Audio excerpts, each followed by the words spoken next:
quelque chose s'est passé. Ce jour-là, quelque chose s'est passé. Ce jour-là.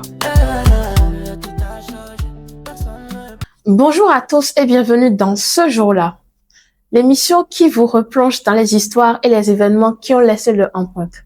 Alors aujourd'hui, nous remontons le temps avec Moulikat. Oui. Moulikat, comment tu vas? Je vais très bien, merci. Et toi? Je vais super bien également. Super. Tu as un très beau sourire. Merci.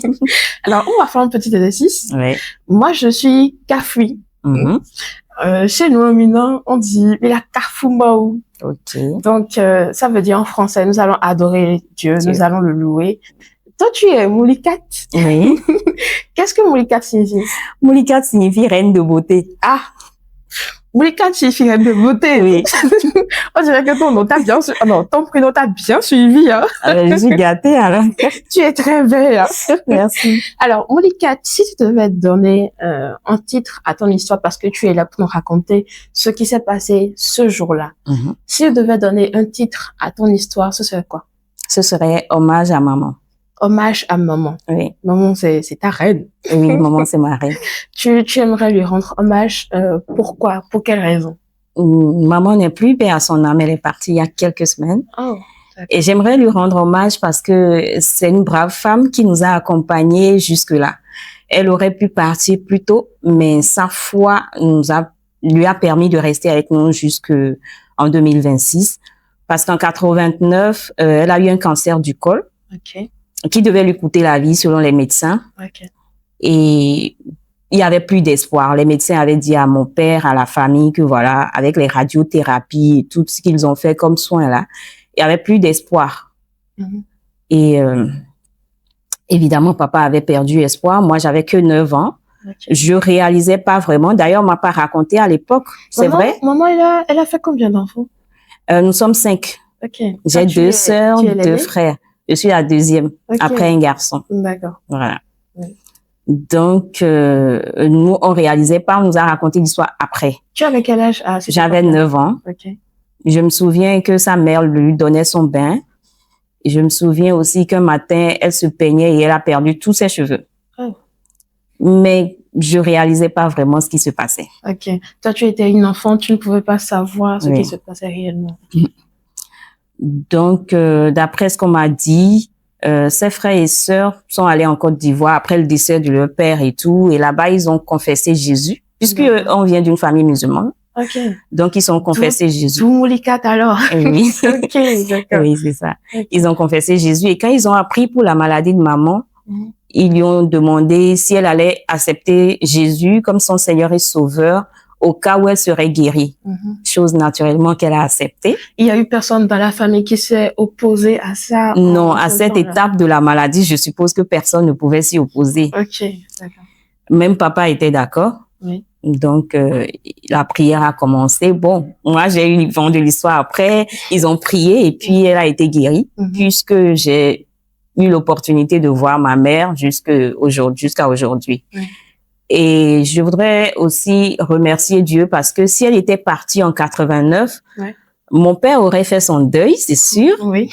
Il aurait épousé une autre femme, la marâtre. Oui. Et étant la grande fille, c'est pas évident que j'ai le parcours que j'ai aujourd'hui. Okay. Les histoires de marâtre, on connaît, hein. Oui. Je sais pas. On est évidemment en Afrique. Voilà. Donc peut-être que j'aurais pas eu le parcours scolaire que j'ai eu, je serais pas la femme que je suis aujourd'hui si j'avais une marâtre. Okay. Et donc vraiment pour moi ce miracle mérite qu'on le célèbre. D'accord. Et donc tu disais tout à l'heure que les frères et sœurs de maman, ils étaient partis en Côte d'Ivoire. Oui. On sait tous que le cancer du col de l'utérus, c'est une maladie qui généralement quand ça commence, enfin on est au Bénin, hein, ça peut il y a peut-être des cas qui ne sont pas, on peut pas les soigner au Bénin. Maman, elle s'est déplacée pour aller à l'extérieur ou c'est au Bénin que tout s'est passé? Non, tout s'est passé au CNHU. Ici au Bénin. Au CNHU, d'accord. Oui. Ok. Oui.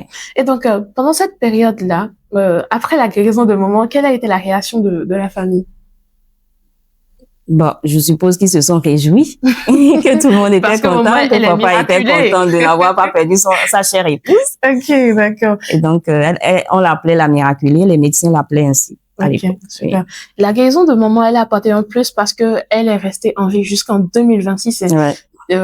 qu'il nous souvienne que elle a commencé la maladie en 89. Oui. Et de 89 en 2026, maman, elle est restée avec vous. Oui. C'est un témoignage. Hein? Oui, c'est un grand témoignage. Ok.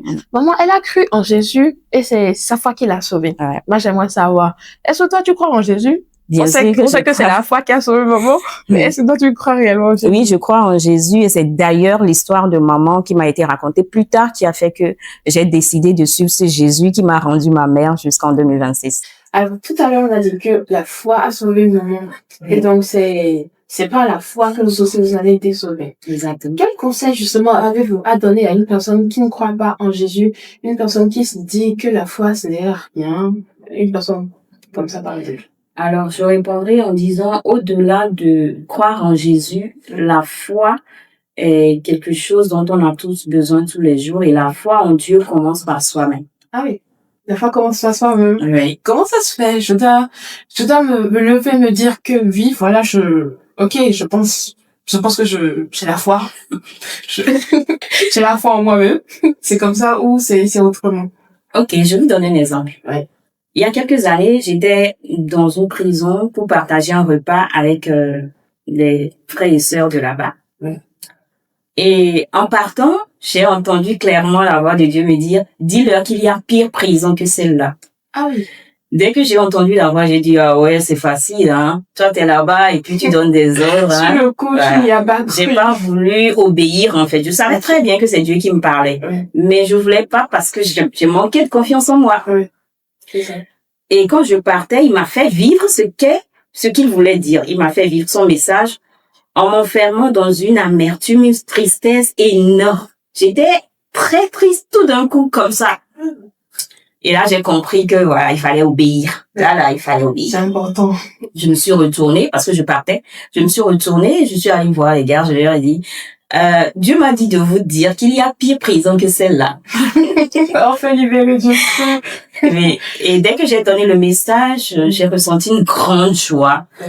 Et le monsieur à qui j'ai donné le message, il a fait, waouh, mais vous êtes une femme spirituelle. J'ai fait, si tu savais. Ok, d'accord. Et donc finalement, après avoir délivré le message de Dieu, c'est après ce message maintenant que tu t'es rendu compte que tu étais finalement libre. Oui. Donc la foi, c'est d'abord de croire. Oui, c'est d'abord de croire parce que Dieu, lui, évidemment, comme je l'ai dit, il est dans son invisibilité, là-bas, il part. Mais si je ne crois pas en moi, je ne peux pas aller donner le message. D'ailleurs, dans la Bible, je crois qu'il parle à un prophète où il dit, si tu trembles devant eux, je te ferai trembler. Ah oui. Genre, je vais augmenter ta peur, quoi. Donc, si tu n'as pas foi en toi, Ouais. Dieu peut pas, il peut pas agir. Il peut pas t'utiliser non plus. Voilà. Voilà. Super. Merci beaucoup, Monica. Merci à vous. Merci d'avoir partagé ton histoire C'était un avec nous. plaisir. Une histoire très touchante et très émouvante, je dois le dire. Et pour vous qui avez envie de partager votre histoire comme celle de Monica, qu'elle soit triste, marquante, drôle, n'oubliez pas que nous sommes là. Nous sommes là pour vous recevoir, pour vous entendre, pour vous suivre, parce que ce jour-là, quelque chose s'est passé et c'est ce que nous avons envie de savoir. À très bientôt.